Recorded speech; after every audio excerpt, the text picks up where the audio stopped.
कि देश में लोकतंत्र समाप्त करने वाले, लोकतंत्र संविधान की हत्या करने वाले और लोकतंत्र को बचाने वालों के बीच एक संघर्ष छिड़ चुका है, एक जंग छिड़ गई है।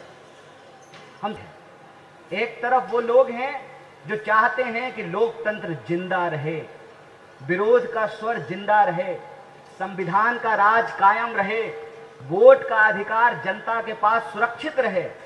दूसरी तरफ वो लोग हैं जो देश की संवैधानिक संस्थाओं का गैर संवैधानिक इस्तेमाल करते हुए लोकतंत्र की हत्या कर रहे हैं। के एक अधिकारी जो बाद में उन्होंने कहा कि यह तो राजनीतिक लाभ के लिए किया गया और देश में एक माहौल बनाया गया कांग्रेस के खिलाफ। याद कीजिए कि उस दौरान किसी भी व्यक्ति के ऊपर यूएपीए लगाकर या पीएमएलए कानून लगा करके किसी भी सांसद या विधायक को डराया धमकाया नहीं गया, विरोधियों के मुंह नहीं बंद कराए गए। लेकिन आज जब हम 2014 से लेकर के 2025 तक का भारत देखते हैं तो यह साफ साफ पता चलता है, और नेता प्रतिपक्ष ने कल इसको अपनी मुखर आवाज में जनता के सामने रखा।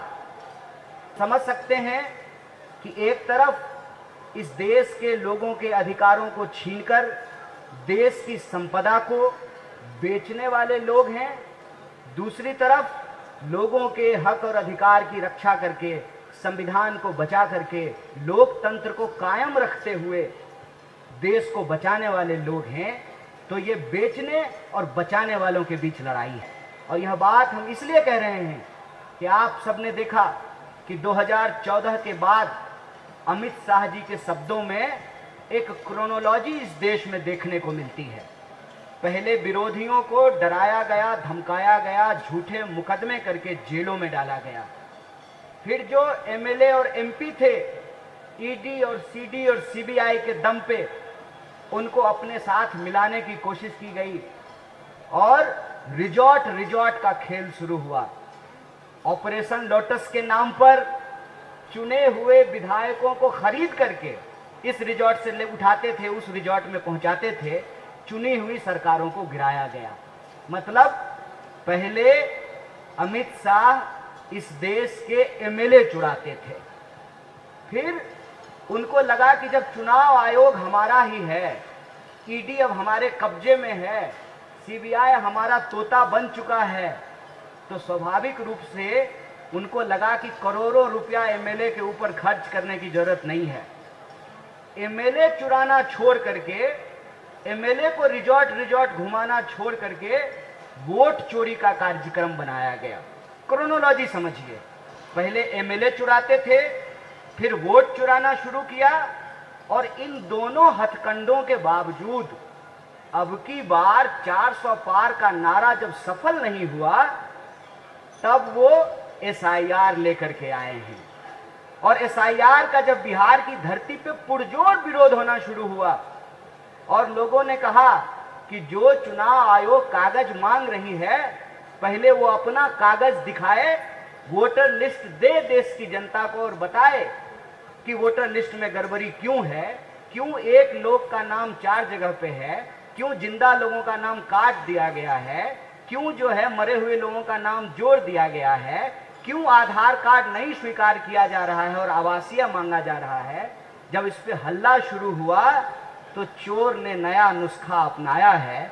कल पार्लियामेंट में नया बिल आया है और बिल का नाम है कॉन्स्टिट्यूशनल अमेंडमेंट बिल, और इसमें ये कह रहे हैं कि किसी सीएम पे अगर मुकदमा हो गया तो 30 दिन के भीतर उसको पद से हटा देंगे।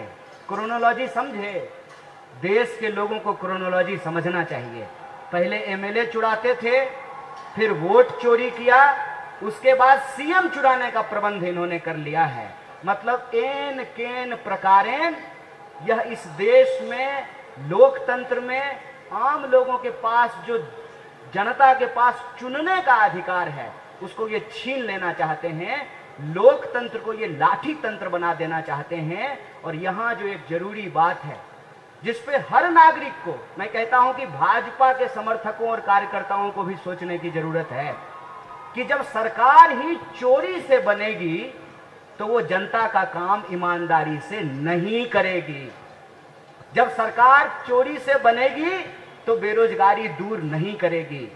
जब सरकार अपराधी चलाएंगे तो अपराधियों पे लगाम नहीं लगाया जाएगा।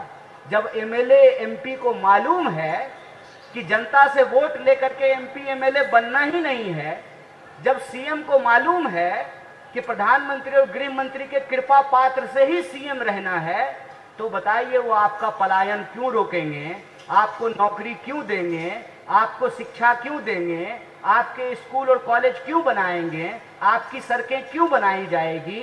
यह जो चोरी को रोकना इसलिए जरूरी है ताकि बेरोजगारी की अकाउंटेबिलिटी तय हो सके। वोट चोरी को रोकना इसलिए जरूरी है ताकि किसानों को उनके फसल का दाम मिल सके।